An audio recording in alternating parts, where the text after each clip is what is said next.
Welcome to the Redacted Culture Cast. I'm your host, and this is the show where we try to push the Overton window within gun culture, and hopefully now that I've said that, you'll trust me. But today, as a guest, we've got Gill, Michael Gillingham of Raidworx. Go ahead and introduce yourself, man. Yeah, so Gill's what everybody calls me. Full name's Michael Gillingham, and I'm the CEO over at Raidworx, and that's pretty much it. Had a little bit of background in the Marine Corps. Did that for 5 years. Kind of an unorthodox kind of path there. Originally was in the O3 field, and then got screened for the presidential security team. I did that for just over 2 years up at Camp David. I was on a REDACTED team up there, and that was pretty much my my stint of the Marine Corps stuff. So.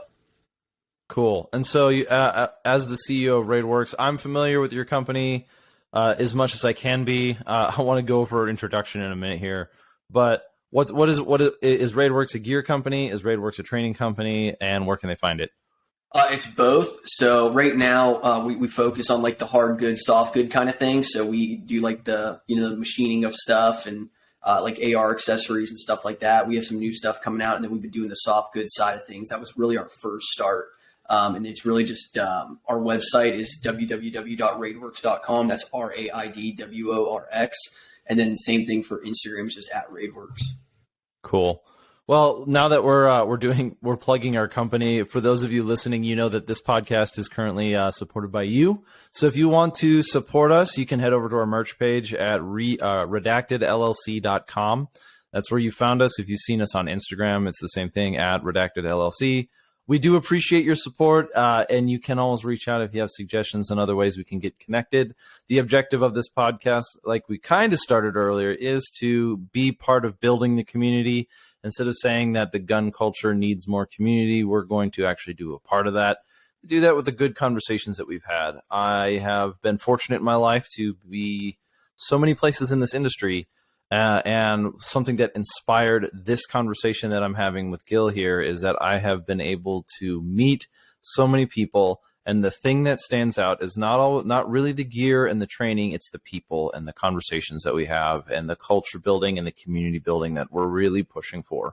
So without further ado, without further ado, Gill, your company, or not your company, Raidworx, soft goods, hard goods. I've got one of your hard goods with me right here. I've got your RSR on one of my Mark 18 uppers, and it's one of those things where apparently optic mounts are controversial right now. I guess so. I guess so, right? Yeah, it's the new hate. Yeah, but I think, yeah, right. It's the new hate. And to even make it more comically and pointlessly controversial, I met you in the most absurd of ways.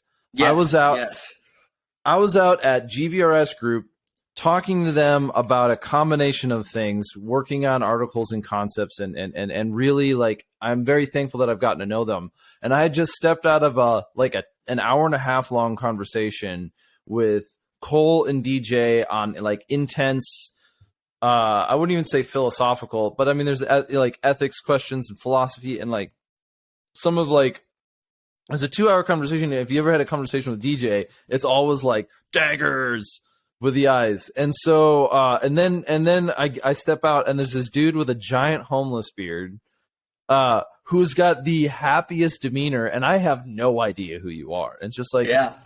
What? But you're there like, oh yeah, I'm just here part of the show to hang out and talk to you about some stuff. And I'm like, oh my gosh.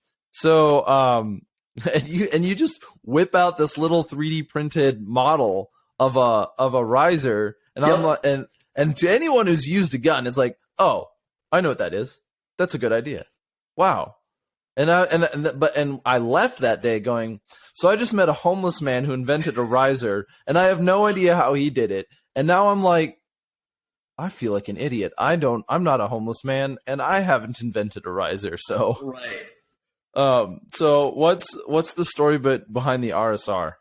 So I guess originally, this kind of goes back to the guys we've worked with and stuff. We have a pretty small circle, not in the sense of like gatekeeping or whatever. We just, the people that we consult with or bring on board, they're vetted within ourselves. So they have to be recommended by somebody that has worked with them professionally and knows them personally. It really kind of just saves a lot of the drama that you see in the gun industry with disagreeing and stuff like that. So some of the guys we were consulting with are MARSOC guys and whatnot. And the big thing now is that the whole near peer conflict, and that I think has been solidified with the Ukraine and Russia thing. So we were seeing where a lot of the guys were going away from using like IR devices because that's a double-edged sword, right? I can paint, I can do all that stuff, but vice versa, they can see that laser as well. So we're seeing passive aiming really hit the market big time now, and the guys will debate it's stupid or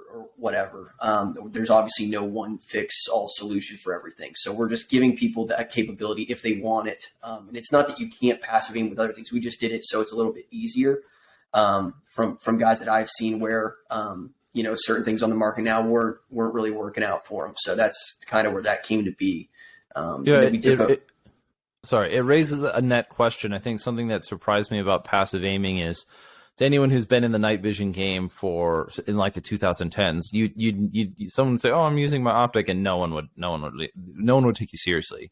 Absolutely, no one would take you seriously. Like, no, you use a laser. That's how it works. But we also all trained and enforced within our own ranks light laser discipline, where if you're walking around with your laser on, and you see this in video games all the time, they're like trying to figure out how to get it right. But if you got a laser on your gun, it's just always on. And, and if you're using night vision, it draws like a straight line from whatever you're looking at to you. It's basically like a here I am beacon to anyone else who's using night vision. So like that makes sense. Right. But the passive aiming thing is like, well, if you can do it, why not? Why? There's no net negative to being able to. Right.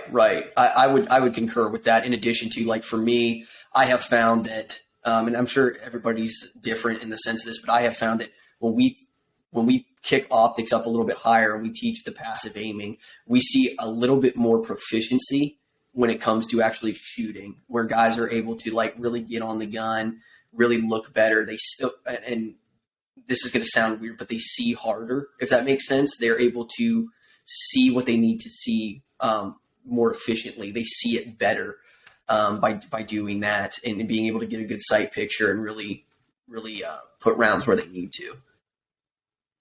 See harder. Yeah, that came from that's not mine. That's a Garrett Schwindel-ism, I'm going to call it. Okay, yeah, Cogworks, amazing guy. He helped us a ton. He was a huge guy in the beginning for me. Went out and hung out with him for days and just talked shop and business and product stuff. And I mean, just a amazing human being. I've had some really good conversations with Garrett, and some of his staff too. Amazing. Which I don't know if they want to go named, but Garrett is one of those guys where I met him at. I've talked to him in the past. I met him at SHOT Show, and there was no like business up front, party in the back mentality. It was just like he was there. He was there. Yeah. He was very present. He was never too busy. So I appreciate him. I'll have to get him on the show. Yes, you will. And him and I also share Ranger background, so like, but gotta love it. That's a good one. I gotta stop doing that as a move. But yeah, I like Garrett. So you talked to him, you got started. I've noticed that since I've bumped my optics higher when I'm shooting at night, if I'm shooting at range, 200 yards, if I'm trying to hit a 200-yard target, I much prefer to use my dot. Much prefer to use my dot. Agreed. If it's 200 yards, I am much more comfortable hitting a target at 200 yards under night vision with an optic, passive aiming, than I am trying to use a laser. I've noticed that like exponentially more comfortable. I can just do it. And whereas like with a laser, I still kind of feel like, man, I got years of experience doing this, but But your riser isn't just a riser. It's not just a height thing. It's got a battery compartment in it, which is one of those things that just seems obvious. Like, of course. Yeah, that was something that came up. Not that like out of a necessity. Like guys were they have their optic choice or what have you. I've used both. I think whether it's Aimpoint, EOTech, whatever.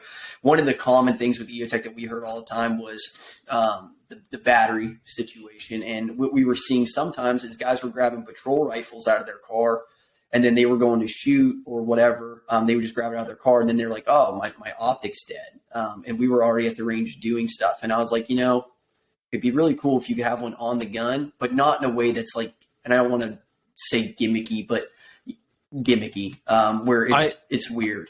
Yeah, I rubber band. I always have a 123 rubber banded to my rail. That's what I used to do as well. And then that was a double-edged sword as well, because I would sometimes look and I'm like, wow, that CR123 just completely deleted itself off my gun. I have no idea where it went. Yep.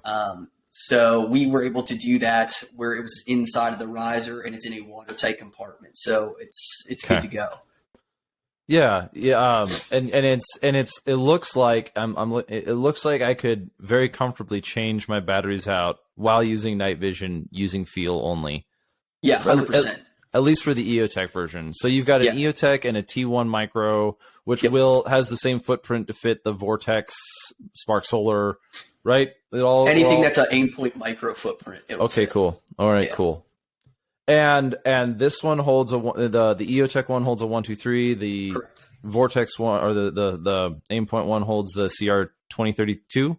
Yep. They do. Yeah, it's a tab battery. It's the 2032, and then inside of the battery cap has its ability to mount. It has an inset torque driver, so you can torque your mount to spec. If for some reason, if it were to wobble loose or whatever, I haven't seen it a lot if you torque it to spec, but for some reason, if it does come loose, you can take that battery cap off. There's an inset torque driver. You can tighten your mount back up on the gun. And then if you flip the battery cap, there's a fin. It's used for unscrewing, but you can also, that fits perfectly into the EOTech circles where you would make your adjustments. So you can mount, zero, change your battery, all of it within the riser unit itself. There's no extra tools needed. Yeah. Okay. Because it works. Like I'm saying, I'm looking at here. It works. It's made out of what, like a 1776 or 770 Freedom. It's made out of freedom metal. Yep. So made out of Freedom. It's 7075 T6, and then it's just anodized, Type 3 hard coat anodized. Just pretty much anything standard that we're seeing mount wise. Yeah. No, I've gotten some time behind it, and I'm looking forward to spending more. Like it's been nice. A couple of people know that we recently made a move, and one of the advantages of the new location is night shooting is a lot easier. That's the truth. So, but for the sake of silence. Yeah. Yep. Now, if we're tracking down the line of like optics, let's step away from your optic itself to like riser height, optics height. I've got a list here. If you're looking at, and these are all in inches, and I'm assuming they're inches to the center line of the optic or wherever your dot would supposedly be. Absolute co-witness is 1.42 inches. Lower 1/3 is 1.57 inches. The Unity Fast mount is 2.26 inches. The Raidworx RSR is 2.76 inches, and the GBRS Hydra is 2.91 inches. Right, so and if you look at these, if you look at these on a list, you could put dates next to them as well, and notice that it's just a timeline. Like, as time has gone on, we've gotten taller.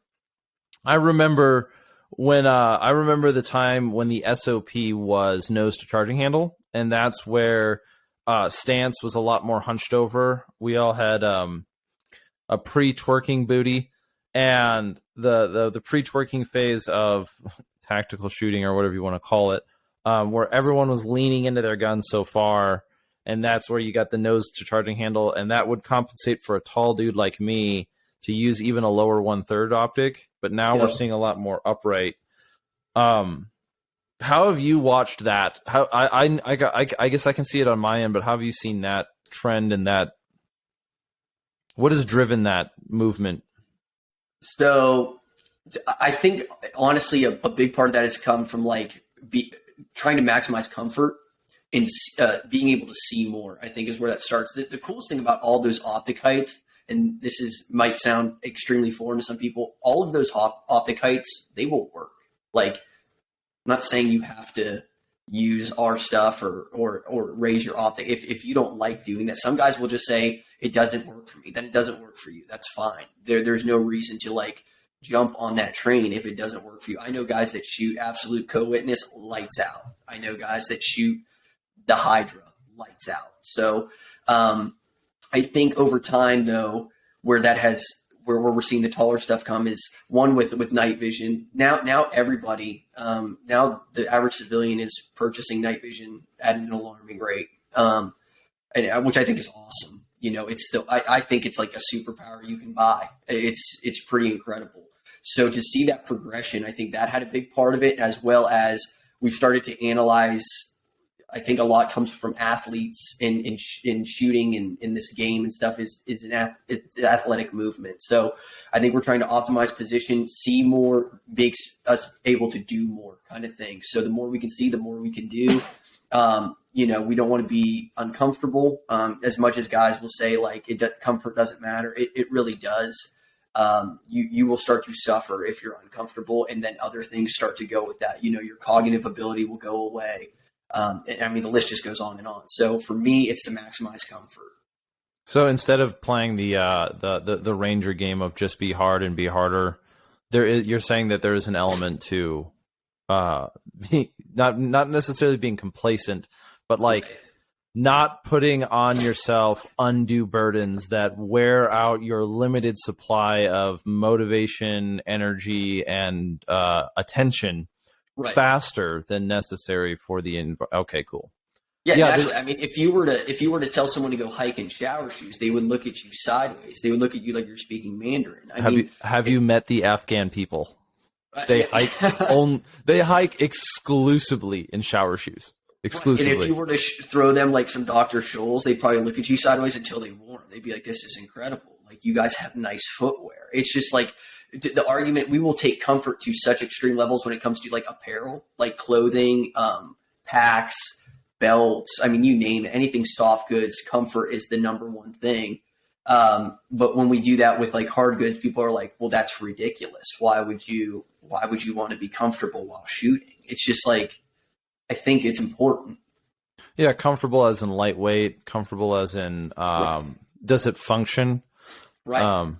You guys, you introduced me to, who did you introduce me to? Ripcord Industries, right? Yep. And they've got on their rail, they have, was it the option for integrated skateboard tape? Yeah. And it's like, I've been using that rail for a while now, and I really do like it. And you know, but like that skateboard tape is not, it's not a, I don't know.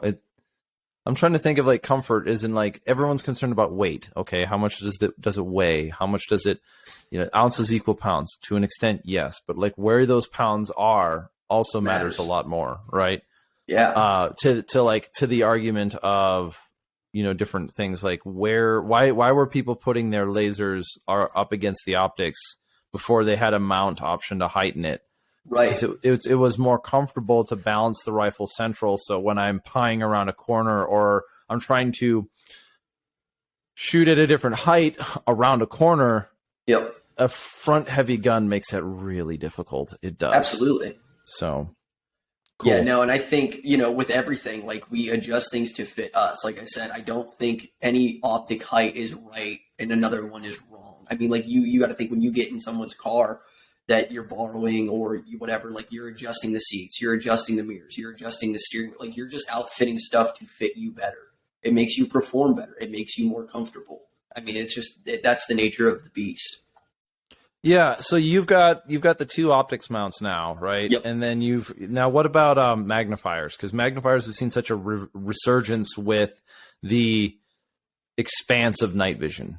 Yeah, absolutely. So we do offer an EOTech adapter for their switch decider. So it'll kick it up to our height. It's just another block that you add. You're not stacking them. It's our own block. It'll get it right up to our height. And then we're working on an adapter right now that goes under the Unity flip descenders.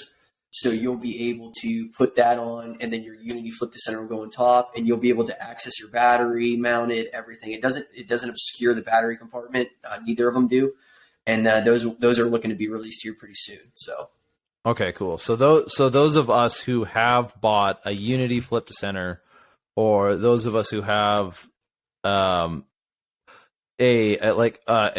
flip to side. I wonder if that flip to center. I've got a Vortex Micro 3 power, Yep. which I've been very happy with. I've used it for about 2 years now. I've been very happy with it. I've currently got it on a Vortex. I've got it on a Unity Omni. I think they call it the Omni, and it's a fantastic mount. Yeah. I've got it on a Unity Omni, fantastic mount, love it to death. But if I didn't have the Omni, where would I be at with you guys? Yeah, you would be fine, because all it doesn't change anything on the Unity at all. All it does is lift it up. So whatever magnifier you're running, it's regardless. If it mounts on the Unity mount, because all you're doing is lifting from the Picatinny base to the mount. You're not changing anything. Cool. So then if I had just the Vortex 3 times micro or 3 power micro, I'd have to look at because that's still a flip to side. I don't actually like the mount that the Vortex micro came on. Right. Mostly because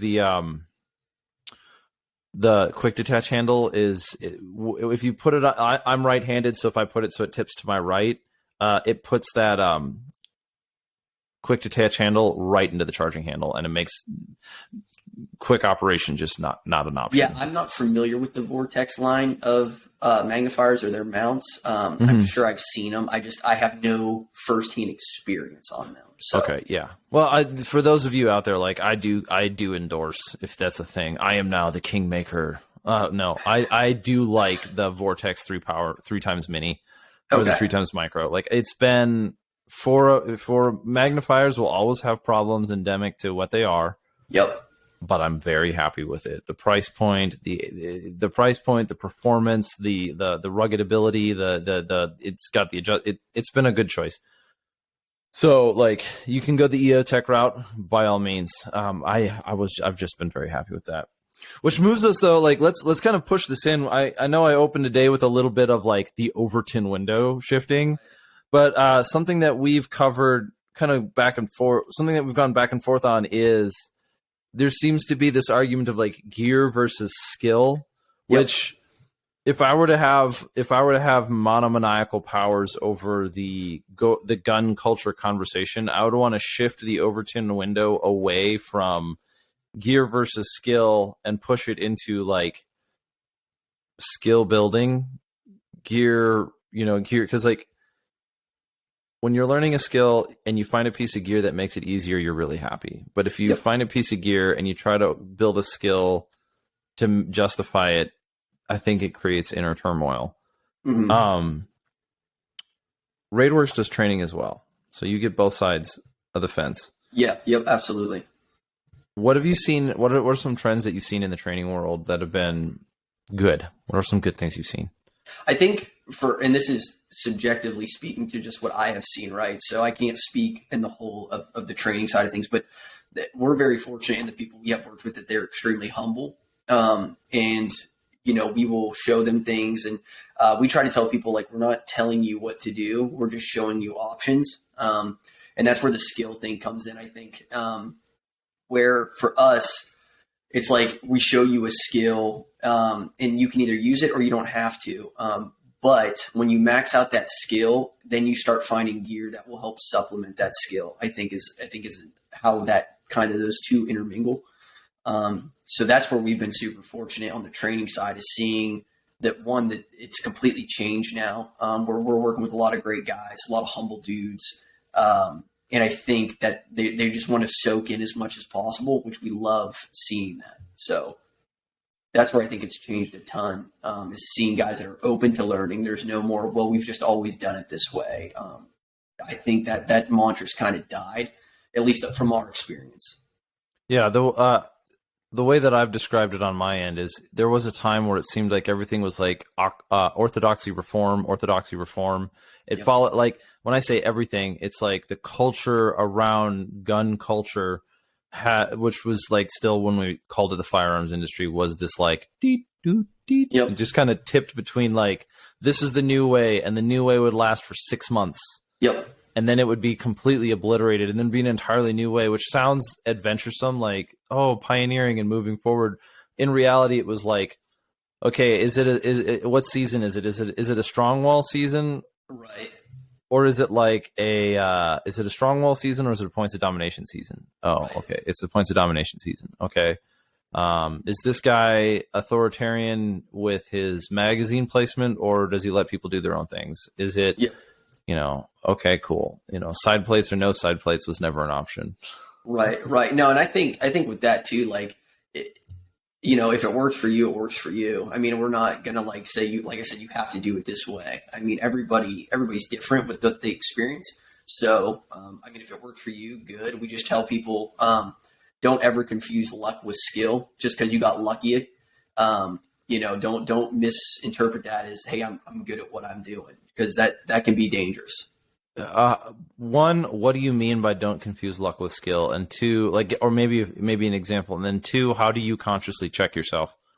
So I think where we say don't confuse luck with skill is, it's like, well, if we teach something or we show something and they're like, well, we've never run into that before. And it's like, well, that's just because you've never run into it before. It doesn't mean you won't run into it, kind of thing. So something to think about is, you've just been lucky with your target set. You've never ran into somebody who's very talented at what they do or has learned at a high level. So don't be okay with just where you're at now, kind of thing.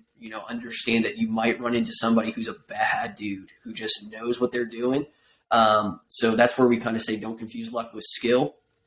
And that has carried very well. I think when people really think about that, they're like, wow, that makes sense. We're just like one call away from running into a really bad guy that is really good at what he does.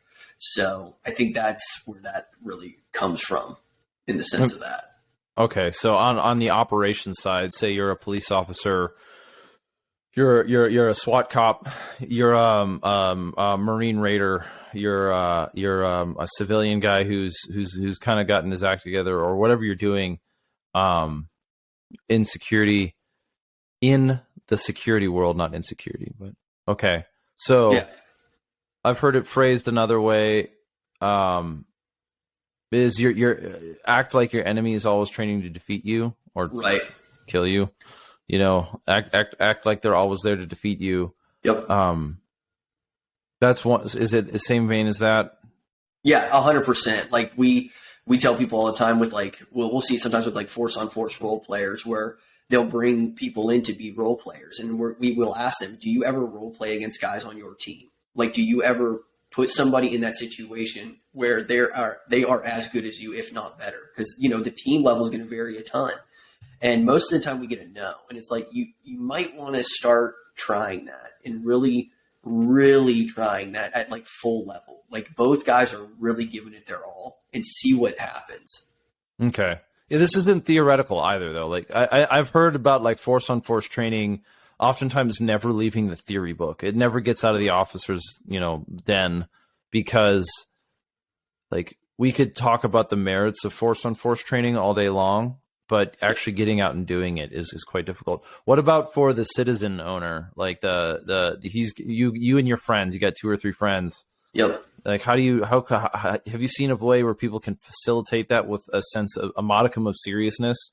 Yeah. So we used actually the same thing with the civilian side is like luck with skill. Like some of the mass shootings that we've seen and stuff like that. I mean, now we're getting to the point that like people are wearing body armor when they commit like bad things. So guys will get like really good at shooting center mass and stuff. This is just a very like down to the bare level example, but we tell people like nowadays, like you have to be proficient at like shooting at a smaller target, because now we see guys that are wearing body armor and stuff like this. Like you have to be good at that. You have to be good at shooting at a low percentage shot. So just because you're really good at blazing down an IPSC at 5 yards to the center mass, you're just, like I said, you've been lucky that you've never had to experience anything that requires a higher demand of skill So, like I said, you need to start shifting your focus and understanding like you could run into somebody that is not even good at what they do, just educated and understands how stuff works. And you might have a bad day where luck is it's a two-way street. So you have good luck and you can have bad luck. So Absolutely. you've just been having good luck. You've never had bad luck where you're like, wow, this target is completely different than what I'm used to. You sound like a busy guy. Do you have any time to shoot competition? I do. I haven't shot competition as much. I did compete in the ripcord gas gun match last year, the year before that. I did shoot IDPA at a young age. I know that's probably cringe to some people. Do you still got my foot in the door though? Do you still have your creepy vest? I do have my creepy vest. Your cover garment. I still have my cover garment. And I still have my super cringe IDPA badge. Hey man, I too have thanks shot for bringing that up, brother. I too have shot IDPA. I haven't shot USPSA for a couple of years, but I hear that there's some rumblings in the works about it kind of going through a shift. But we'll find out more hopefully soon. Another thing is like in the area that I used to live in, I remember people always like talking about wanting to do a 2-gun match, pistol rifle, because like that. For newer shooters and newer competitors, the shotgun is definitely like a barrier to entry. Yeah, it might not be so much of a barrier to entry as far as like price goes, because you can get fairly decent shotguns for a fairly decent price, and everybody who shoots 3-gun knows it's not a cheap sport. 100%. But the challenge that it is for even people who are interested in shooting 3-gun is that shotgun is definitely the it's not the crutch, it's just the third wheel. Like you want to get good at blazing pistol, you want to get good at blazing rifle, but then you got that shotgun that you just have to deal with. At least that's how I felt like it. Right. Like I never really enjoyed shotgun. Like I had a couple of good days, and then when the reloads worked, it felt great, but it wasn't like there's nothing like it when you're using an AR and you're just doing a good job, hitting that 350-yard target, standing off, just okay. No, timer goes ding, bing, hit, done, good. Down here, though, I've noticed where I'm at now. I've noticed that every once in a while there's a lot more 2-gun matches. That's awesome. That's good to see. I might get back into competition. We'll see if I can withstand the budget. Yeah, or like I said, it all depends on the crowd you deal with, I think, too. That's a good part, yeah. So for the don't confuse luck with skill, what's the message to competition shooters? Like, I would think you guys are, like, they're very good at what they do, right? They're very good at a certain task, which is, like, time and performance. Like, those are the two things they really isolate. They have to perform in a set amount of time, which is a great standard. I think that's the foundational building blocks of that is good. I think it instills good mental drive where it's like, I only have X amount of time to perform to this level. I think for those guys though, understand that like that doesn't always roll over into real world stuff and vice versa. So, okay. Yeah, I've heard the argument we've all heard like the arguments of like competition isn't real life. Yeah. And part of me finds that argument exhausting. Like, I agree. Everyone in competition knows it's not real life, and when they try to make it like real life, it gets really cringy. No, I agree. And I mean that in like the Gen Z, like, oh, dude, that's cringe. Like it is like, you're in a match and you're in a scenario, and the scenario is you're sitting in a canoe and a bear with a Thompson pops out of the woods, and he's got 3 little piglets with him, and each one of them also, and you have to engage them, or it's like, okay, man, the suspense of disbelief began with you're in a canoe. Like, dude, I'm in the desert. That happened to me last week though. So you were in a canoe and got attacked by bear with a Thompson. Bear with a Thompson. Was it a pre-64 Thompson, or was it a new manufacturer? I'm pretty sure the bear told me it was pre-64, but I can't really remember.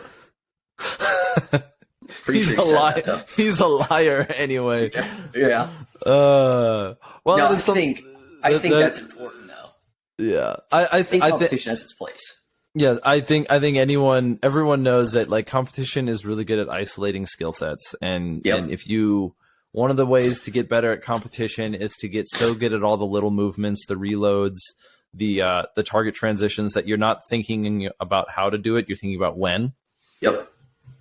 Which translates straight into the shoot house, where I'm not thinking about how I'm going to enter the doorway. I'm thinking about when I'm going to enter the doorway, and I'm controlling, I'm not thinking about how do I place my footsteps. I'm thinking about the speed at which I'm moving so that the guy behind me isn't getting screwed over, or I'm not throwing everybody off, because everyone knows if the front guy in the stack is like a rabbit who just keeps chasing the banger in, he's going to he's going to eat a lot of flashbangs, which is really good for your brain. Absolutely. But two, he's going to set the tone for everybody behind him. They're all going to get nervous because it's like, well, is he going to bolt, or is he going to drag in, or is he going to freeze in the doorway? And none of that is good. So right.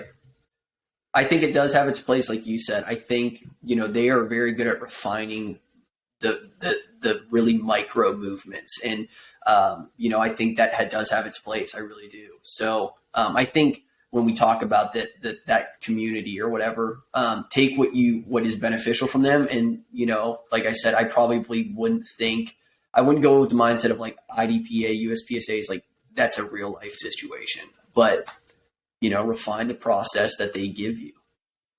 Absolutely. Yeah. It's definitely, I became better at other skills when I went and shot competition for a year and kind of honed in the drawing a pistol from a holster really quickly, but consistently every time, or going from high ready to shot with a rifle and low ready and or whatever you want to call it. Getting really comfortable mounting that rifle or whatever, or that one, I got better at it. I definitely think it did. Cause then the next time I started doing got back into more of the tactical shooting, which is such a dirty word. Yeah. Can't believe you said that. I wasn't paying attention to my gun in the same way that I was before I shot competition. Right. So I was more like, okay, I was much more spatially aware. Yep. Yeah, no, I agree. Mm-hmm. So talking about gear versus skill, we're talking about shifting the Overton window, or we're even talking about training. One of the things that I admire about you, and this is going to be a shameless plug, is that you're just so bloody optimistic. And so a lot of this culture can be a bit of like doom and gloom. It can be very much so like the whether it's like the meme of the doomer, or it's like the thing that should be a meme, which is the 1990s NRA. They're taking our guns. Yeah.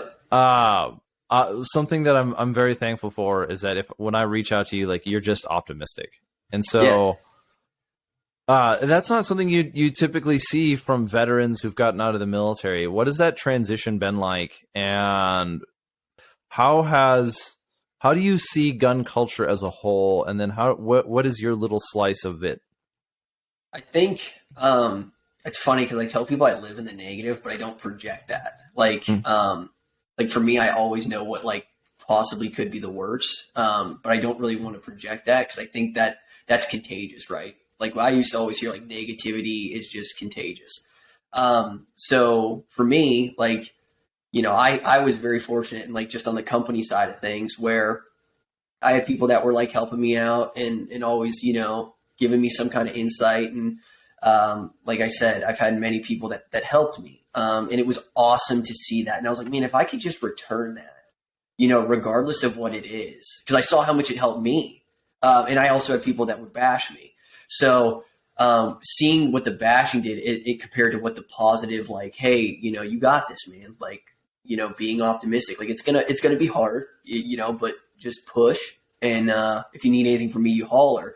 And I was like, man, that was a great feeling to have that in my back pocket. And I think the gun community is terrible with it as a whole. I think we eat our own more than anybody.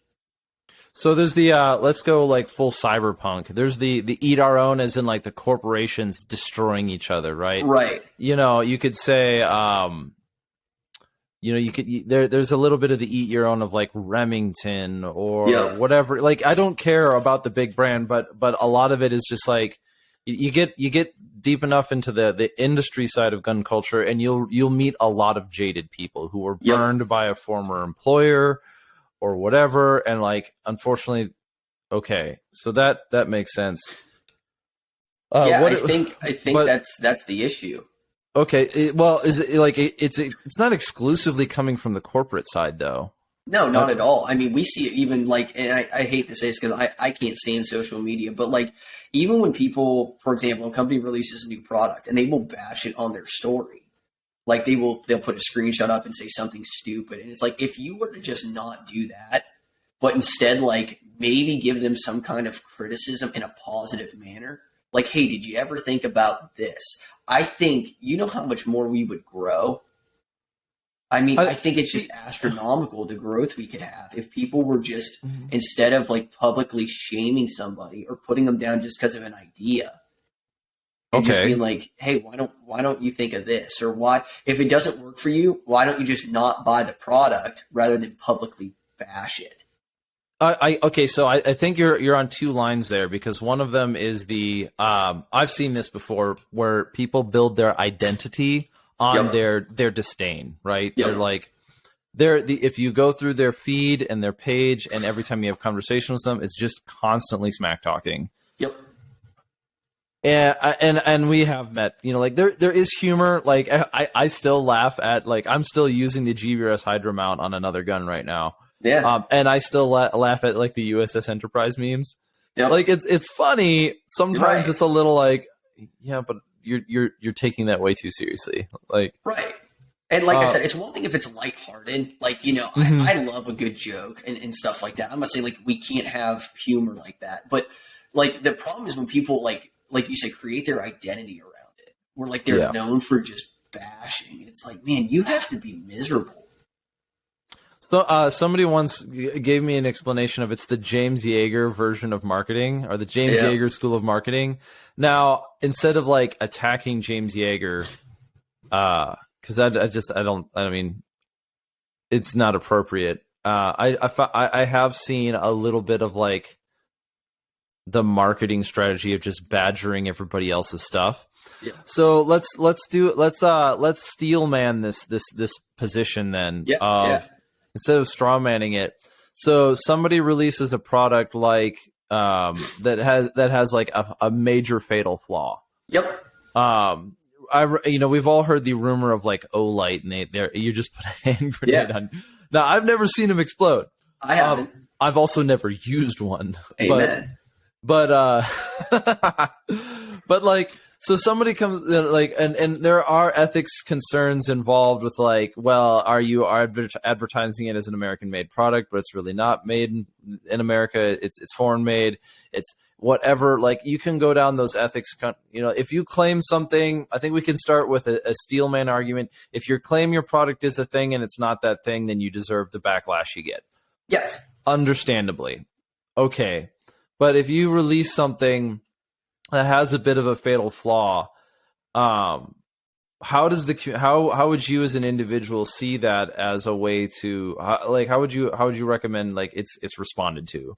Because I've gotten products before that have not been up to what was advertised, for example. It just didn't work the way it was supposed to, or I found something that made the product less useful than what it should have been. I just simply emailed the company and let them know. I didn't publicly bash them. I didn't post a photo and like shoot them down and say the company sucks or this is a dumb product because I got one that had a fatal flaw. Like, when I reached out, like, they fixed it, or they took it into consideration. They were like, hey, thanks for showing us this. We didn't catch it. And I think I think it would be appropriate too. Like, if somebody slides into your DMs and asks you like, hey, what do you think about this?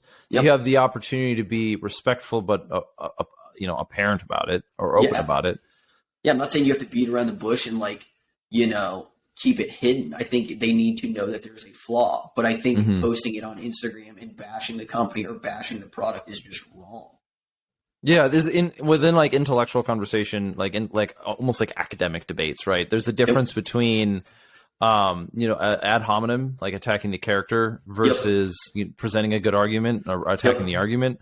Another one, but then we're also dealing with another. I think the 21st century is re-engaging with a very old problem of how does it deal with disingenuous actors. Yep. Right. So like, the problem with building one's identity on criticism and using the weak but present defense of, well, I'm just being a critic. I don't think it's a good long-term strategy. Yeah. When and I can get the social media side now, but I want to one of the things that impressed me is like, I get it, right? You're young, you're a Marine, you say you can't read, which I know is a joke. But now you're producing a CNC product. You've got soft goods that I understand your soft goods are made by Snake Eater. Yes. Okay, but you came up with an idea and you got it to market. How did that work? How did you go from, I'm a Marine, I'm assuming you don't have $500,000 in savings, and now do you own the CNC shop? Actually, that's probably not a good question. How did you go from concept to product, and what are the lessons you learned along the way? So really, how it started was, and not that this is 100% true for everything, using the products over time in my career, my short career, I found that there were gaps. Like anybody that develops products, you find better ways to do things, or you find a way to enhance capability, I guess would be the best way to put it. And I think how that started was I just started making my own stuff. It was me and a buddy that I served with that really started it. And it was more, not necessarily by accident, but, we just kind of started brainstorming some ideas we had, and that kind of came to fruition. So it really started like that, where we were end users of gear, and we wanted to make gear that we thought a lot of people were having the same issues. We talked to a ton of people, and that's how it came to be.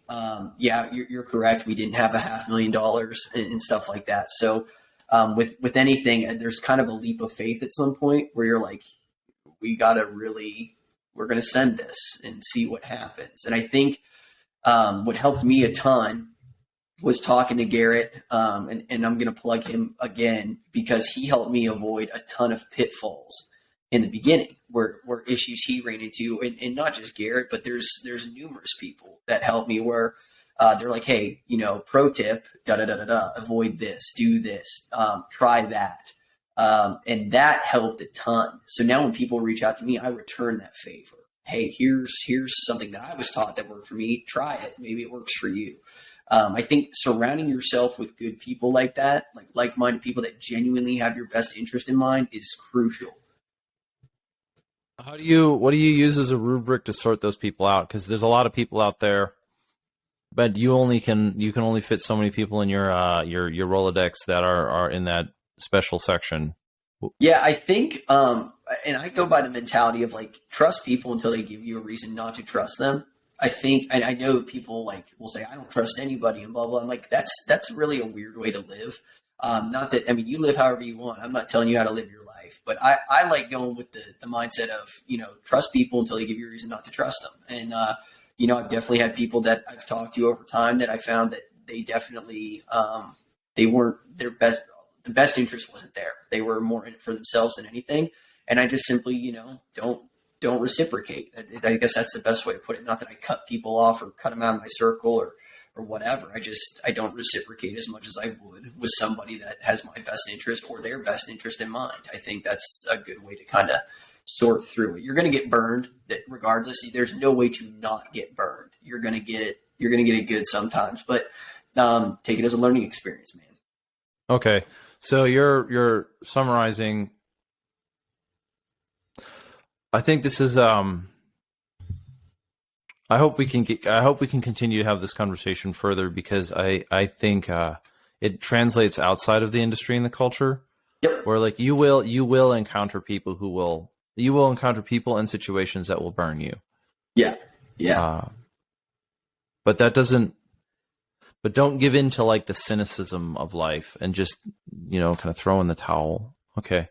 Yeah. And I think just because one person burns you doesn't mean like that entire industries or whatever they're affiliated with is bad. I think that's part of the problem with the gun industry, gun culture, community, whatever, firearms, whatever you want to say, is like one company will do something and we just like bash everybody involved with that company. It's like that's not how that works. And I mean, prime example would be like the most recent issue with like where I guess there was an issue. I don't follow it very heavy, but I guess there was an issue with so a certain high up person in a gun company made a statement about something with the federal government or something where he supports it or doesn't support it or whatever. And like now we bash that entire company. And it's like, you do realize there are employees under him that might not think that, and bashing that entire company isn't fair. That one guy doesn't speak for all the people that are employed there. Like that's not fair. You can't group everybody because one person in that environment made a statement. That's ridiculous.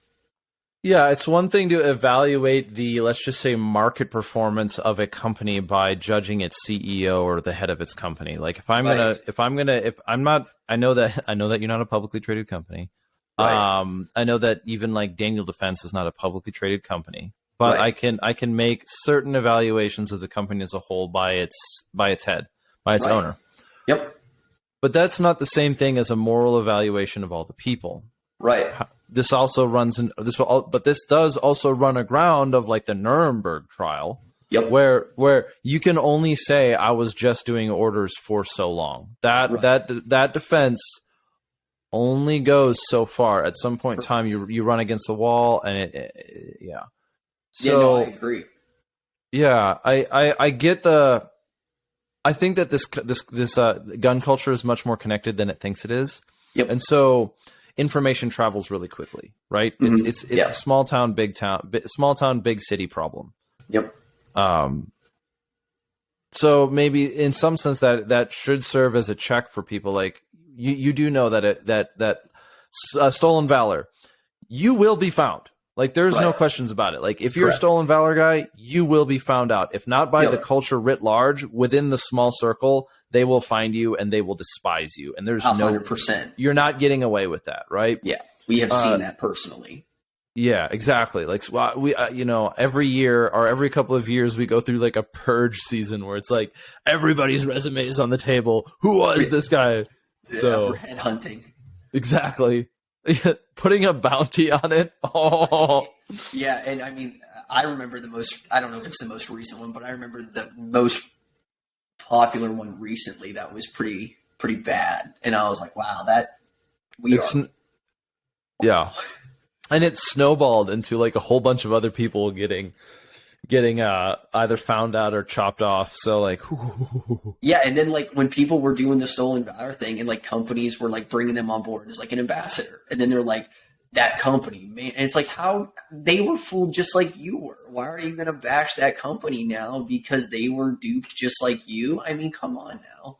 Let's not get out of hand.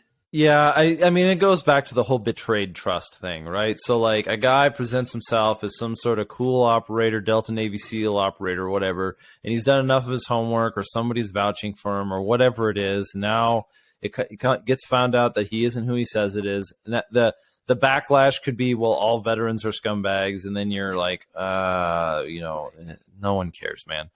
Right. It's not that no one cares; it's that like this is not where we want to be focused on. Now you said, so you have a small circle of people that you've referenced a few times, and there are times where you said like we all get burned. Yep. How have you taken like how do you deliberately build that group?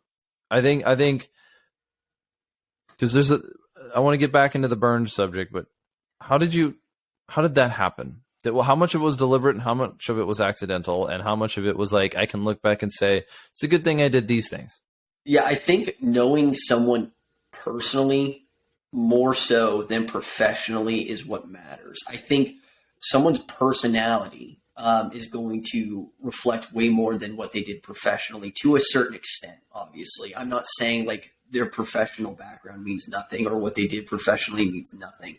But I think when you know someone on a personal level, I think it carries more weight. So for us, like for example, some of the guys we have here, I've known them for years personally, and I know what I can expect from them, and I know that they're personally they're good to go, and I think that's important. I think sometimes people kind of get wrapped in the resume thing, where it's like, well, this person was so and so, or did this or did that, and it's like, yeah, but how are they personally, man? Like, do you guys like share the same kind of goals and interests, and like, do you guys really benefit from each other? Here's one: do you check in on each other on a normal basis? Like that for me is huge. Like if someone like frequently checks in on me, like, hey man, how are you doing? Personally, I know they have my best interest in mind. They won't even ask how like things are going company wise. They'll just be, hey, how's your mental state today? Like, are you good? Yeah, like, that's important. That's a good one. I know we talk about like, veteran suicide being an issue, right? And to be very clear, I think like chronic loneliness is much more chronic loneliness, and a sense of lack of meaning and purpose is much more endemic to even more so men, yep. but to the population at this time. Like yep. it's one of the problems when everything is acceptable is nothing is valuable. I know one way that I've seen this play out intriguingly is my wife and I were in Morocco, and I've spent a fair amount of time in Muslim countries. Yep. And Morocco has a very hard ethical divide, ethnic challenge between the Berbers and the Muslims, or the Berbers and the Arabs is how they refer to it, right? And the Berbers are kind of like your classic desert dwelling nomads. At least that's how they're presented. But the Arab population, this is again how they refer to themselves. So I'm not trying to like crush people's spirits by saying it wrong. But you also see this a lot in even like Afghanistan, is that they have this concept of the sacred and the profane. Yep. And the sacred, you look at a house, the inside of the house is very clean. All the walls are washed. Everything is extremely clean. Yep. The tile is white. There's a pool. There's bedding. The bedding is fresh. It's a very beautiful presentation. But as soon as you step outside of the house, dirt streets, garbage everywhere, smells like piss. So there's, depending on where you're at, but like, and so for Westerners, where we're very used to like the outside of your house looking very nice, but the inside being kind of hoardy. For their culture, the outside of the house is like, well, that's the profane.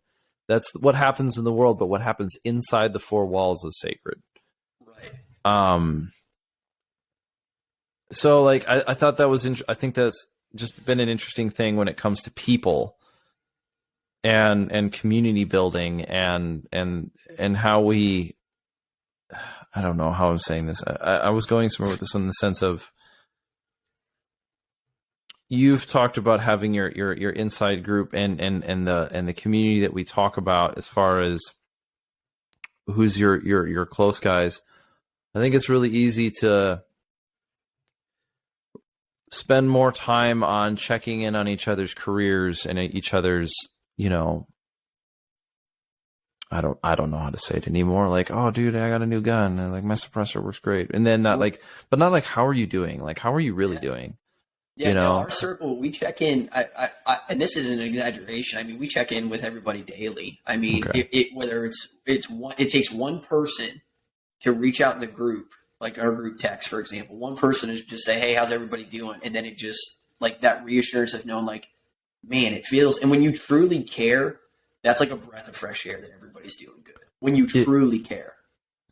Yeah, I know that a lot of this culture is decentralized now. Like I've got friends in New Hampshire. I've got friends in New York. I've got friends in Tennessee. I know there are people that I check in all across the country daily, and some of those people check in with me daily because they know they know me enough to know that my proclivities of different concerns, I guess. Yep. And so, like that is such a, I don't want to say wholesome because that's too trendy. Yeah. But me and my I'm an ethical hipster. Right. I don't like the trendy words. Right. But I can see how if I, I can be, I've been in a place where like, maybe I wasn't, let's just say suicidal, but it was like, holy, you pulled me out of the funk and not knowing anything about it. Right. So yeah. No, I think that started with the military for me. Whereas like when leadership genuinely cared, you could tell. Like you could really tell. You could tell the guys that were faking the funk and guys that were really about it. Yep, and you could tell when a guy was more concerned about his career or his image or his position or his rank or his insecurities or his cowardice or his strength. Like it's like, yes, when a guy was truly for the boys, he was truly for the boys. Yeah. So this would be a hard question then. What was your, like, were you ever a team leader, squad leader, something like that? React Force Commander. I was up there when I was up at camp. Okay. How have you seen yourself become that leader? And where would you say, where could you look back and say, I wish I could change my mindset now? This is for the guy who's working at becoming a leader, or this is just for every one of us out there. We all no one wants to be a bad leader. Nobody does. No one wants to be a bad leader. No one wants to be a bad friend. What is one way, as far as leadership goes, where you're like, this is how I check myself to know I'm for the boys? I would say you better, like, not in the sense of like devastating your career. I never think that like someone should purposely throw their career away. I think that's silly. But like, know you're going to get chewed out and you're going to get burned. Like you're going to get, being a leader, like just get it in your head now. Like you're going to get called to the carpet, I guess is a good way to put it. And I think if you genuinely take care of your dudes, they will genuinely take care of you. Like they will do anything to take care of you and make sure that, you stay where you need to stay to benefit the group.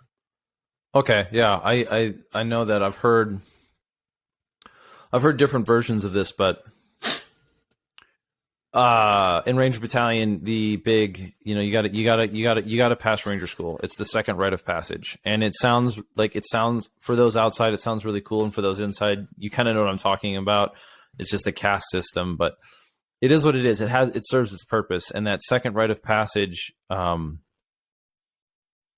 is different. It is what it is. Right. Yeah. So as a team leader, you're responsible for making sure your guys can pass that second rite of passage, as opposed to, picking and choosing the ones like, oh, I don't want you to pass, so I'm going to make sure that I'm just going to barely let you pass push-ups or something like that. It's stupid, right. But I can see that one. What happens when you do put your all into your team and one of your dudes lets you down? I think, that's something where like there has to be, expectations are set. I think as a leader, like that's your goal, is to set that, like, this is what I expect. If you don't meet these expectations, like there will be repercussions for such. But I also think like that's where I differed from a lot of people, was like, I didn't ever, within a certain extent, obviously, like I think there's a way to correct people in a sense that's not blasting them and like insulting them personally. Like you have to really understand that like there's a difference between professionalism and being personal with somebody. Like when someone messes up, like attacking them personally is not the right thing to do. And I've been guilty of that. I've attacked people personally in my younger days where I was like, you're pissed off or upset or whatever. And that's what happens. But like now, as I've developed in my adult life, and more so as I came into leadership positions in the military, it's like they're professionally not doing okay. It doesn't mean that personally, like I'm going to attack their personal character. Yeah, in my younger days, I did not appreciate, is the worst way of saying it. In my younger days, I was much more critical of a leader who would attack people personally. Yep. And part of that was because I wasn't, my mindset as the student was not in the right place of maximizing performance. Yep. And then in that same boat, there were leaders where the worst place to be as a follower. And this is like, as like a private, as a new guy, as an employee, the absolute worst place to be is when you don't know what the leadership wants. Like you don't know the limits of performance. You don't know that, like, you don't know, not only the limits of performance, but like where you don't trust that the leadership is going to play by the rules that they set. That is probably the worst place, where I don't know what success looks like. I haven't been given a pathway to success, or advancement or whatever. It's like, that is the worst place to be as a new guy. It's the where you're like, okay, well, you know, you work for a company. Well, what is my performance evaluated on? Yep. You know, and if he walks away and goes, I don't know, then as a leader you failed. And worse, if he walks away, knows, performs, and you can't hold up your end of the bargain, then you've destroyed it. You're done. You know, like if you betray that, if you as a leader, and we make mistakes, right? But like, I think that's a really good example of, you set a standard for your team, they play by the rules and you don't. It's game over, man. Yeah, it's like that common thing. It's like, what is it? Rules for thee, not for me, or something like that. Yeah, right. One of the reasons why we like hate the government is because they just kind of, I mean, we don't hate the government, but we hate the government, right? Yeah, we think you guys are groovy. If listening. Hey, Frank, my FBI agent, how are you today? Yeah. Hope you're doing well, brother. Yeah, you know, I sent you, what's the season? It's fall. I'll send you some pumpkin bread. Right, yeah. It's in my Amazon cart right now for him. I figured he can just check out himself. Homemade, non-poisoned. Gotcha. Right. Yeah, cool. So you got started, Raidworx. What was the amount of time between when you got out of the Marine Corps and when you started the company? So I actually technically started it while I was in. Yeah. Interesting there. So what kind of happened was... you took the Grand Thumb approach. Yeah. So what happened was I made a buddy while I was at Camp Lejeune. He was over at 3rd Raider and met him and really started picking his brain on shooting and stuff like that, precision shooting. That was my weakest area. Funny that now I really do enjoy it. He made it very enjoyable. Now he's actually part of our team, our circle now. So he does do work for us. And he's fantastic. His name's Mike. And, so I started picking his brain on like precision shooting, and, we actually made some precision rifle slings for some guys over at Mask. And that, if I'm not mistaken, that is Marsoff Advanced Sniper Course. Okay. I'm an Army guy, dude. I have no idea what the Marines do. Yeah. Like, so we made a precision rifle sling that incorporates tripods and being able to adjust this sling with tension to a carabiner on a belt, so you can really lock it in the tripod and stuff like that. And that's kind of how it started. Me and Cook, the guy that helped me start it, we were sewing slings in my 800 square foot apartment for hours. We bought a Singer sewing machine at Walmart to make a prototype. We scraped together some funds, which like we say that for people that don't understand the military side of things, like you don't make a ton, I guess is the polite way to put it. You don't make a ton, and you if you join the Army at 18, you leave the house with 3 hots and a cot, a job to do, and a paycheck every 15 days. Right. And very little. And so like, not only do you not get paid much, but you are like almost actively disincentivized for the first 3 years not to do anything good with your money. Right.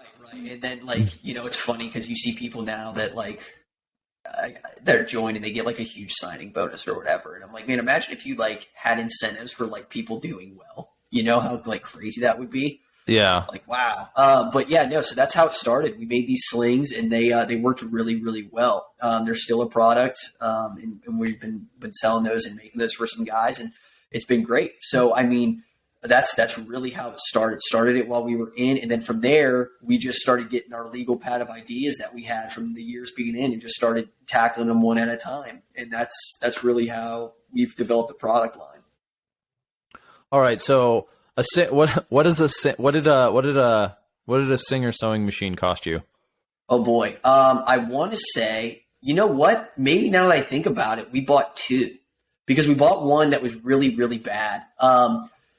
Like, you know, you can't get the thing with like sewing. And I'm not a sewing guru by any means. Cook does all of our sewing. I'm gonna just do that right now. So if someone tries to hit me about sewing questions, you're going to lose that you're going to lose me really quick. But they're not made to sew like really good materials. Like an arts and crafts sewing machine will not hold up. So we bought one at Walmart. I think we broke it. And then we bought another one that was a little bit heavier on Amazon. And I think it was $100, $120. $120 for a sewing machine that could tackle the, like, when you're saying not good materials, you mean like 1000D Cordura, like the 500D, 1000D, like it'll do it. It's like the old thing of like as a kid, right? Like you'll cut the grass, but you won't enjoy it. The machine will do it, but it does not enjoy it. Okay, you will eventually break it. Okay, so you're able to buy the second sewing machine was strong enough to handle the materials that you're using with, because I mean slings are chunky, right? Yeah, they're not all like, you're not making, they're made out of at least usually like some sort of webbing. Yeah, and so absolutely. like, and none of that is we're not talking about like hand stitching stuff, right? Like no, that's some tough material. But I mean, you just okay, so you started it, and then I imagine over time you learned how to cook, learned how to use the sewing machine better. And so then you were able to like prototype and build some concepts and okay, cool. So like some of it is you just kind of did it. You put in the work. Yeah. Cook did most of it. For a while there, I was like the idea factory, and I would be like, I want to do this thing, but I don't know how to make this thing a thing. And he's like, okay, we can do that. Like I can make that thing a thing off your idea. And I'm like, okay, yeah, let's do that. Let's do what you do your thing, and I'll give you the idea for that thing. Okay, so you two built a relationship and started just producing stuff. Yeah, pretty much. So that means some of us are going to be a little bit more on the idea side, and some of us are going to be a little bit more on the side. And yeah, for sure. I think, hindsight, Cook has tried to show me like sewing things when we were first doing it, and that's partially my fault. Is I have no interest in knowing how to do sewing in the slightest. So probably should have been a little more open to knowing it, but it was just nice because I could be like, hey, we got to change this. We got to make this not as bad or this cleaner, whatever. Yeah, this stitch should be a different type of stitch. This material should be a different material. Yeah, okay. So you could have done better, but you carried on regardless. Absolutely, yeah. I think, and like I said, when we say we scrape together funds, I don't want people to think like, regardless of the beard at the time or whatever, I was not homeless. I definitely looked it, but we weren't like poverty level. But I mean, when you start buying stuff because you're not buying stuff in bulk, so like you don't get those breaks and whatnot that you would for like large orders. So it wasn't cheap starting out. No, for sure. No, and to be clear, I never thought you were homeless. It's like I did. Yeah, looking in the mirror, I was like, wow, this really needs some work. Yeah, well, I mean, you got to do it though. If you're married and your wife will let you. If you're not married and you're not in a relationship, you got to do it once. You got to just let the beard grow. Well, what's the first thing everybody does when they get out? I mean, long hair, beard. Unless you could do that because you were a cool guy. I mean, yeah, no, I did more. I think. Eventually I'm going to have to come out with a redacted branded hair product. I guess that's what I'm being told. Sign me up. Sign me up.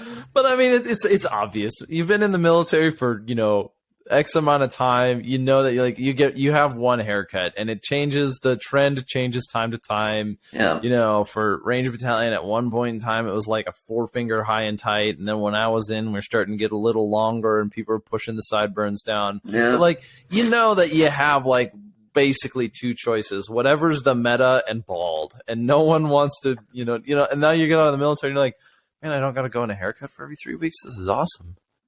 Yeah. I'll just let it grow out. Yeah, you just get that freedom back. You're like, wow, this is neat. It is. I mean, it is what it is. It's funny. We can still laugh at it. Yeah. And then now it's, I guess the new long hair is neck tattoos. I guess so. Yeah, I know. I know. Recently, for when I was in, there was no the tattoo policy in the Marine Corps was crazy strict, and now they've completely laxed it. And it was funny because. It was, we had leadership and stuff that would be like, having a full sleeve or long hair doesn't make you more proficient at your job. And I'm like, well, it doesn't make you non-proficient. I don't like if we're gonna. They are 100% wrong. They are the leadership of the military is 100% wrong, because you know what long hair and tattoos does? Makes you cooler. Boosts morale. Amen. Yeah. So. Amen. Which has a negative counter effect, because you know that black beret in the army was once very coveted, and now everyone's got one. Well, I think they've started pulling back on that a little bit, but you know, yeah, I don't know. Like I said, I think that was my biggest qualm in the military time, was just some of the leadership was just atrocious. It's tough. Like it really is. You know, you got to give them some sympathy, because they're dealing with what they're dealing with, and it's pressures from below, where you got dudes from all across the world and all across the country. You got Texas trying to get along with New York City. You got all this kind of crap. You're also probably young yourself, trying to figure things out yourself. And you've got Congress above you just messing with your day. Right. So I'm not envious of them. I am certainly not envious of like an O2 or an O3. But that being the case, like if you're an officer or you're preparing to be an officer, I think it can be said with a certain amount of certainty. If you're a scumbag, your guys will know it. Congress won't tell you, but your guys will know it, and they will hate you for it. They will just despise you. It was super funny, because I remember when we first got EOTechs, and you know, because that was cool, man. Like we went from magnified optic, which again the trends change all over, but we finally got EOTechs, and we had a gunny at the time, and he was like, an EOTech's not good past 100 yards. So my rebuttal was to post a video online of me shooting 300 meters with an EOTech. Did not go over well. No, he did not like you.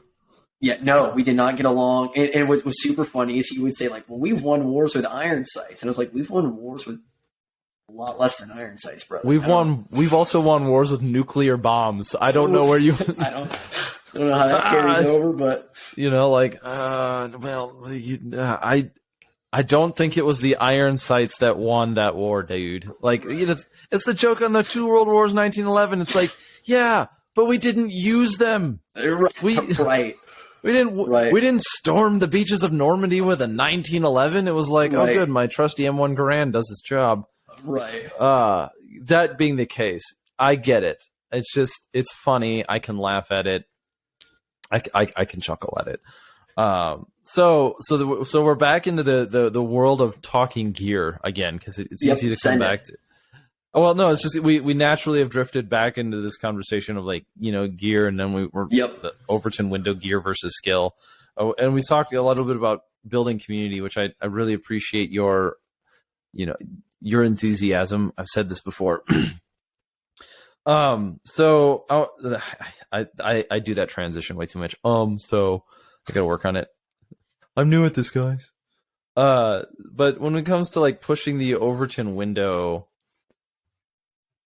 within gun culture, I think something I've really appreciated about the development of gun culture is that it's becoming much more like, I guess, socially, so not socially acceptable. But somebody had commented about trying to reach out further, like expand the borders or make it more accessible to more people. I kind of struggled with that one, because I'm like, well, who's saying people can't be a part of it? Right. But I think one of the things that I'm noticing is how do they build their community better? Because I can know you, but we're across the country, right? Right.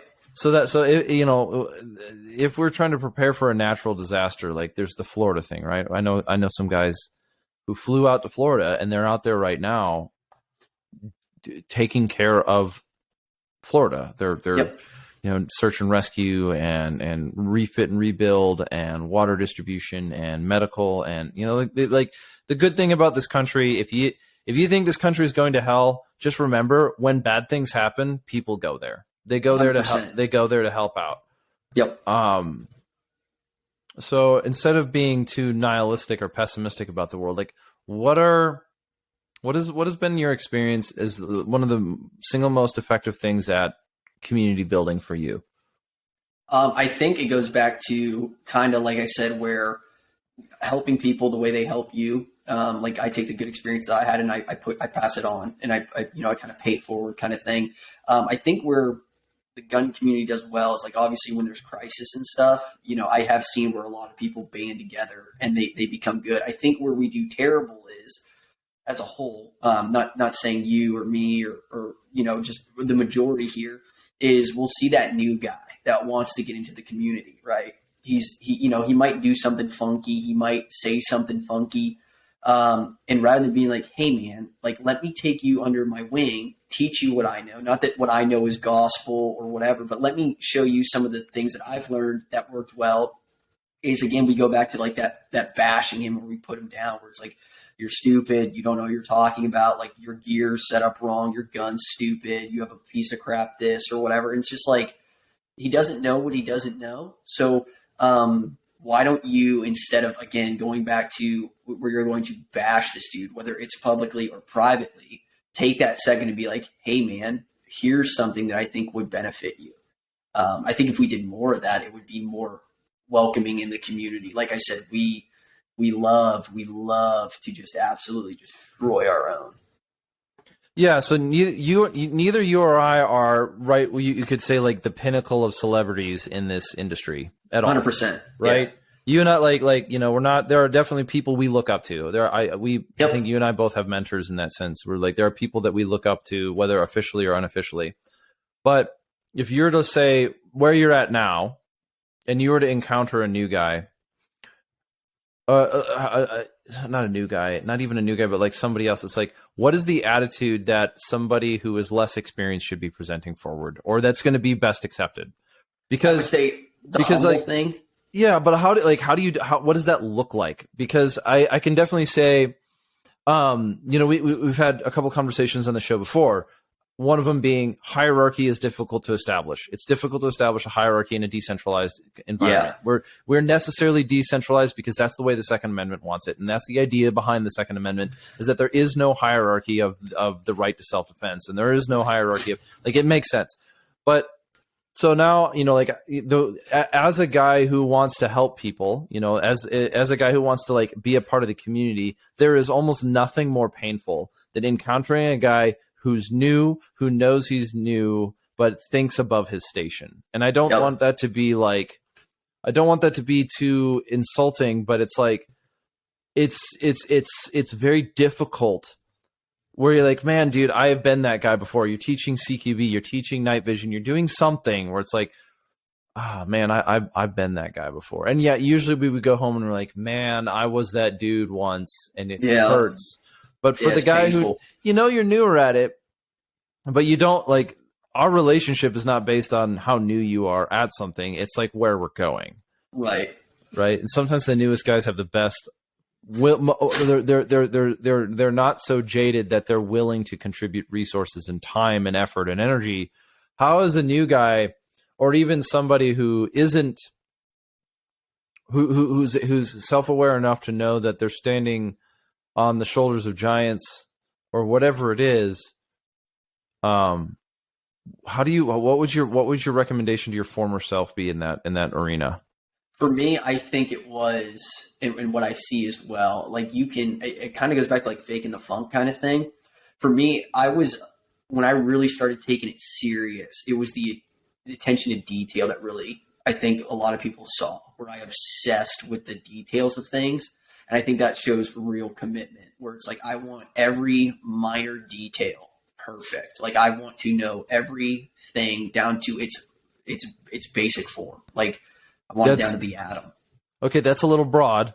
I get it. Like I get it, but like, okay, you could obsessing about the details about CQB is very different than obsessing about the details of manufacturing. Yeah. Right. Yeah. So which is very different. It depends on what they want to do. You know what I mean? Like what avenue they want to pursue.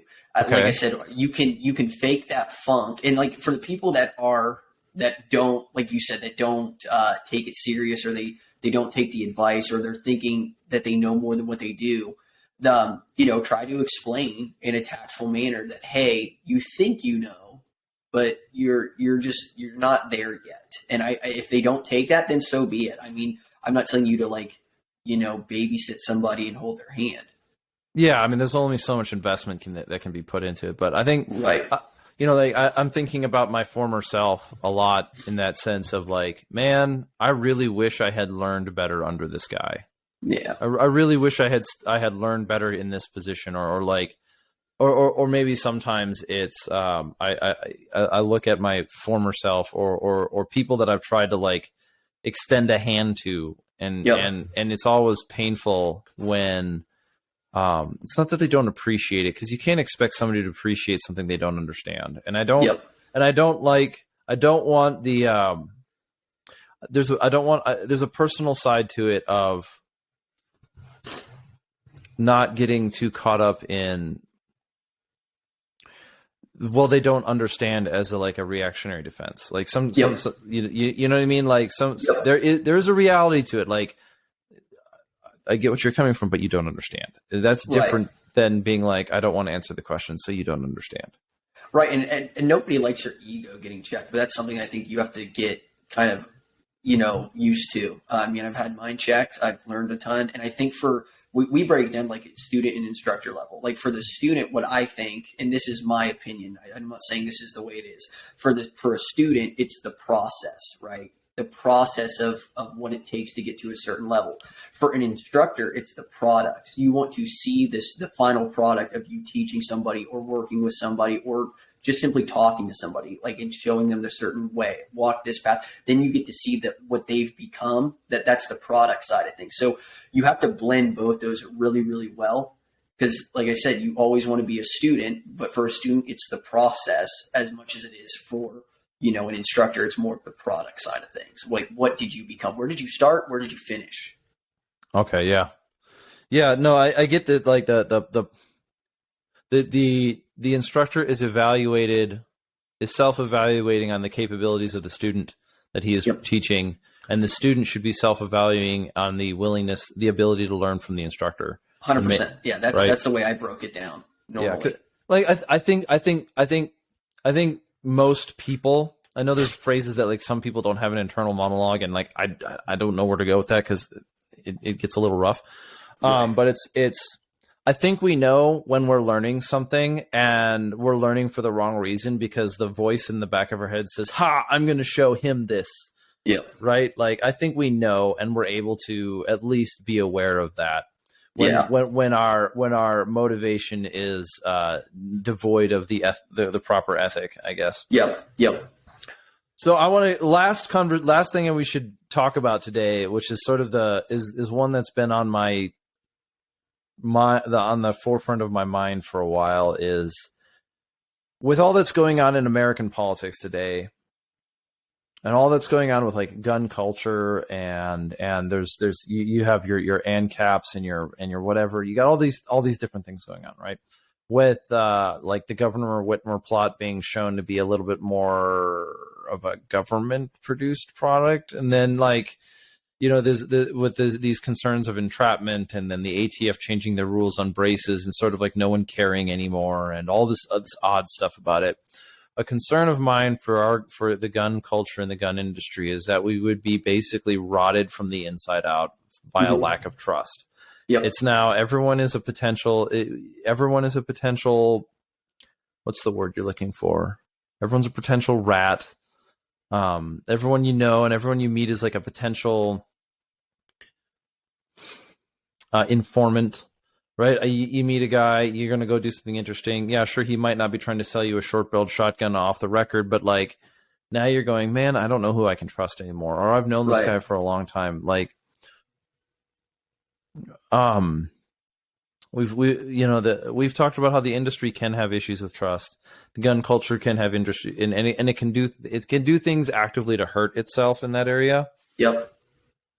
But I think when it comes down to like the social fabric of our country, the thing that will destroy us is that no one can trust anyone. That it's not that it's every man out for himself. It's that we have become nihilistic towards the idea of even trusting one another.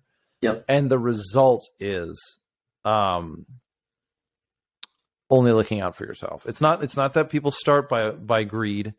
It's that the result is, well, I can't trust anybody It's not the cause, it's the result. The result is isolationism. What advice would you have for people that are out there struggling with being the line, struggling existing in the area between being alone and having concern for, what is your advice for the people who are struggling between isolationism and distrust?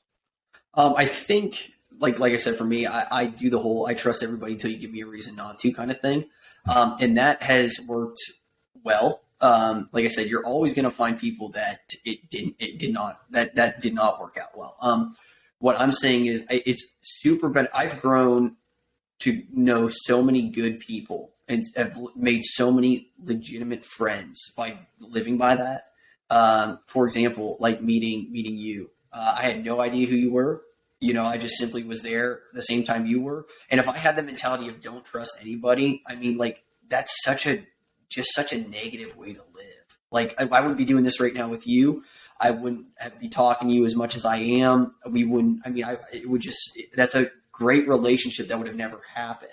And I think when people say like the don't trust thing, I'm not saying don't be cautious. I'm not saying just go in blind. I think, use your common sense and as best you can and really check in and make sure it's good to go. But I don't think the whole I don't trust anybody is sustainable long term. I think it's going to hinder growth both ways in the community where we don't trust each other. And it's like we all have the same goals per se, unless, like you said, there's somebody that's trying to rot it from the inside out. But that's so few that if you were to expand and like get to know people, you would easily be able to start finding those people because the common trend is like this person, whoever, has burned so many people. And you're like, okay, I know that person is not good to go because of the track record. But I knew that because I was able to network and meet other people and trust other people that showed they were genuine, showed they were legitimate in everything, that now we know that this person was the one that was the issue,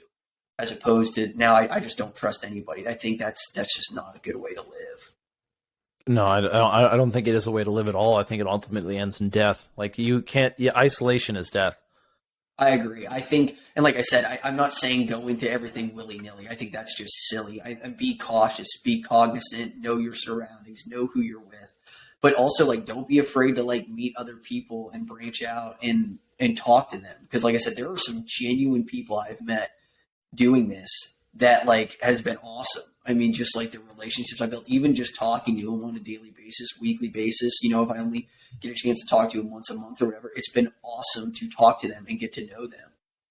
And yeah. I think if I was just, like, going with that mentality of, well, he could be this or could be that, it's like, I mean, yeah, he could be, but he might be one of the best things that ever happened to me. So, yeah, as much as it can be like a meme, and as much as it can be a little bit of like a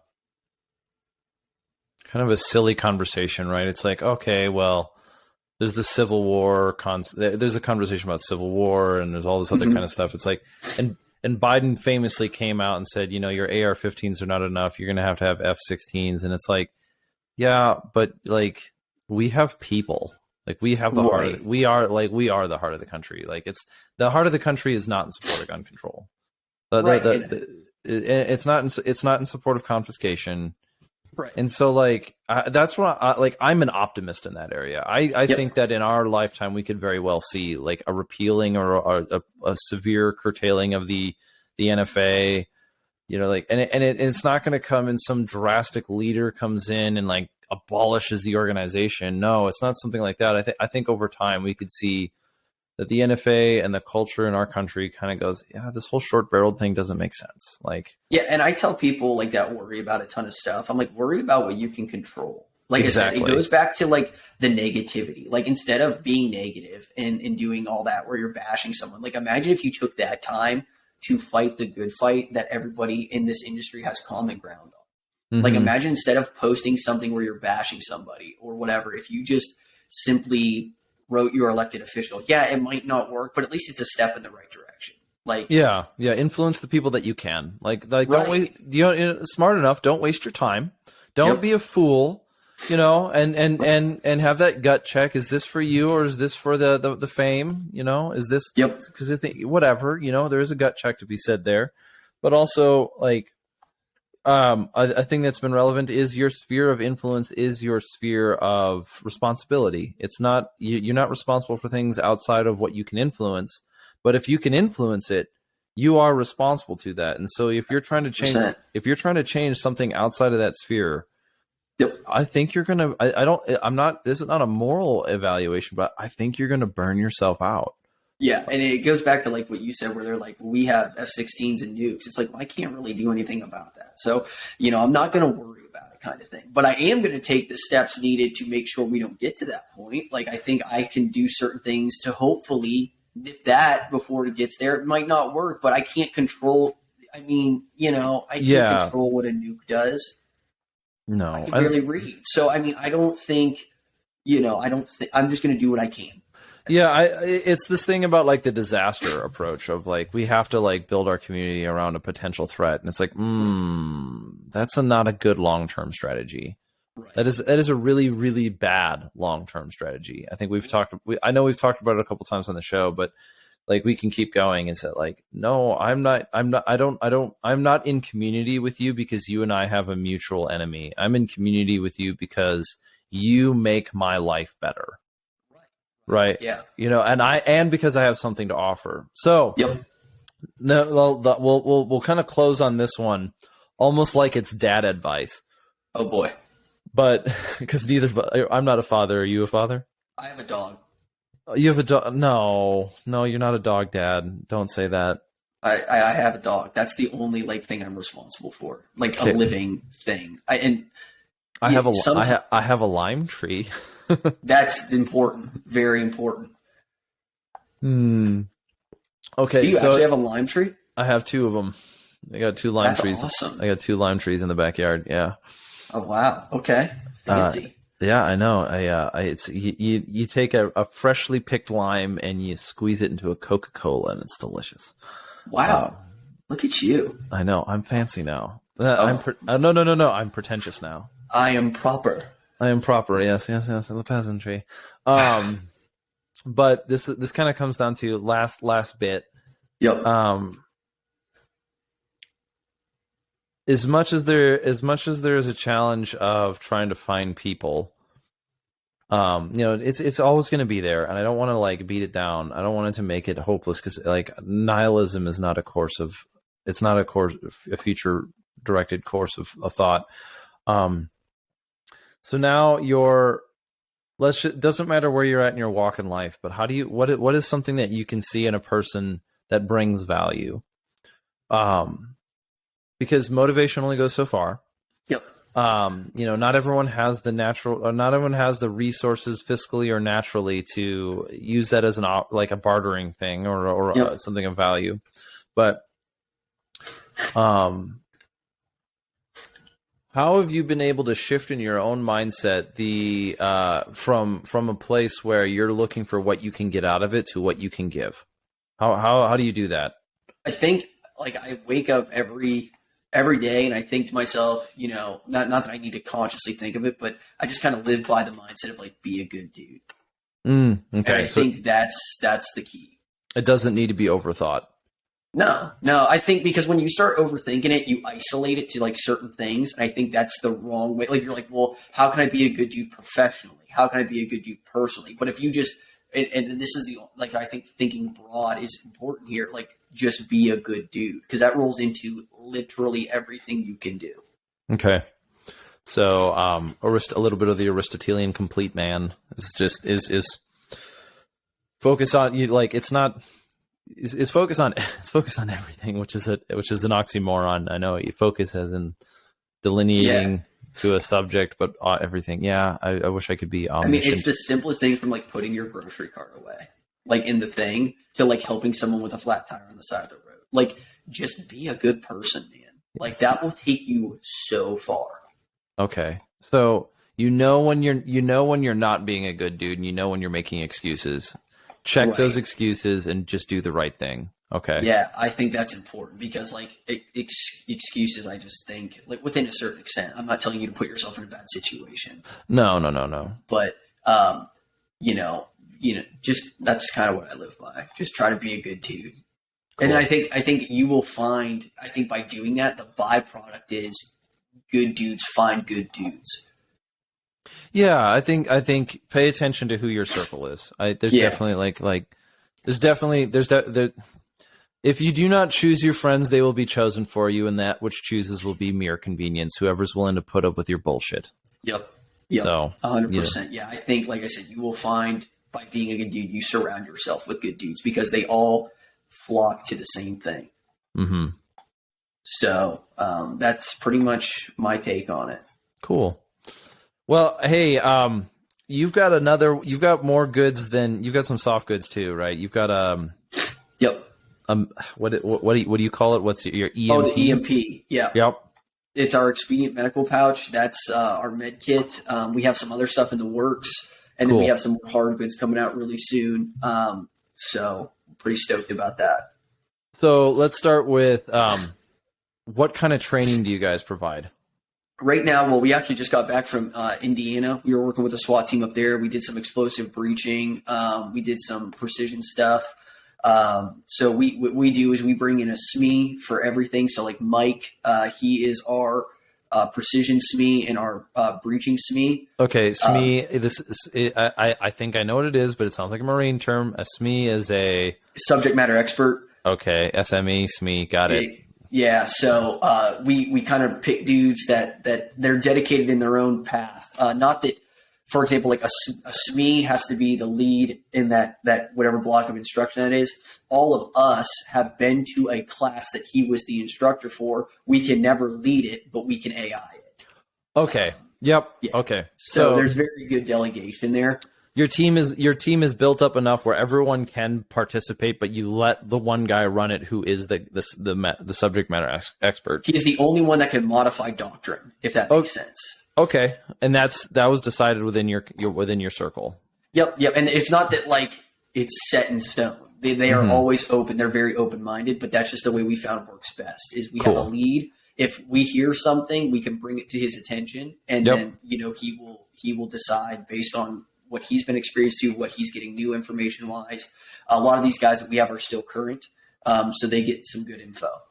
All right, that's great. So do you offer what kind of what is enrollment like for you? Is that reach out to you via the website? Is it you guys have a calendar? Is it how what kind of training are you focusing on? How do you do most of the stuff we do right now is it's not that we don't do open enrollment. We just do it via whoever reaches out. So a lot of stuff right now is like gov, LE, military stuff. Okay. And then we're hoping to do like open enrollment starting 2023 where we have some pistol, rifle, precision stuff. There are certain things that we won't teach just because, like, for example, explosive breaching. They're like that's not applicable. It's not that we don't want to teach it. There's a lot of like insurance stuff with that. There's a lot of liability with that stuff. So that's harder to make open enrollment. It probably will never be open enrollment, but we are going to be doing open enrollment stuff. As of right now, it's just very department agency heavy is what we're seeing where we get emails with that. So if that's something someone's interested in for their agency or whatever, just email us. It's on the website. You can hit us up on the contact page and we'll be able to help with that. But open enrollment for stuff is looking like 2023. Okay, cool. Yeah, we recently did some stuff with Orion Training Group. Okay, yep. Who sort of got, I wouldn't say that they got famous for it, but they're known for their open enrollment courses, and they'll teach CQB to civilians, which is such a non-controversy. It shouldn't be. Whatever, dude. Like, yeah, and good for them for breaking that stereotype or whatever. And I'm glad it's working for them. The hardest thing about CQB training is facility. Yeah, because you can do it in your house, but like you can only do so much in your house, right? Like, it's like, how do you, and if your house doesn't have a corner fed room, a center fed room, a hallway, a T intersection, or if it, or even getting into like live fire, you're talking about an entire new wave of problems. But no, so you guys are working towards open enrollment options, and then okay, cool, and then you've got a set of hard goods and soft goods. already Yep. on the market. Yeah, I've already had the coming out. opportunity. Yep, I've already had the opportunity to play with the RSR. Yep. I mean, fit and finish is fantastic, by the way. Oh, thank you. Thank you. You know, like you can really tell when it comes down to, you know, a lot of this stuff where it's like I do appreciate the attention to details. This isn't all aesthetic. So Yeah. We do some pretty serious quality control and stuff, and took a while to get not for us, but the anodizing process inherently is just a nightmare for guys that are in the industry and understand what anodizing is like. I feel your pain. For guys that don't understand, please be very patient with guys that do anodizing when they anodize a product, because if you knew a tenth of how hard that was, you would totally understand. yeah, I don't. So I'm gonna just shut up. I like one of the small things is I've got the EOTech on it right here, and Yeah. like it's very flush with the front of the EOTech, Yeah. and so I'm just gonna, you know, stroke your mechanism. I love it. I'm gonna get in trouble for that. Yeah. And your shadow band. And well, of course I'm shadow banned. Why would I name the company something that isn't supposed to get shadow banned? Yeah. For legal purposes, he was talking about an accessory on a firearm. Oh no, there we go. There was no assault of any kind. We're in different parts of the country. Yeah, no, we knew that one, but Yeah. well, Gilly, it's I know you go by Gill, but you are forever in my heart. Hey, I like it. Like I said, that's trademarked by you guys, so nobody else can say that unless they want to pay you royalties. Mm-hmm. So, but Gill, hey, it's been a really good conversation. So for those who are listening again, where can everybody find your stuff? And where's the best way to go to find out more? so you can hit us up on Instagram. We do answer DMs as best we can. We've had a lot of guys reach out, so thank you for that.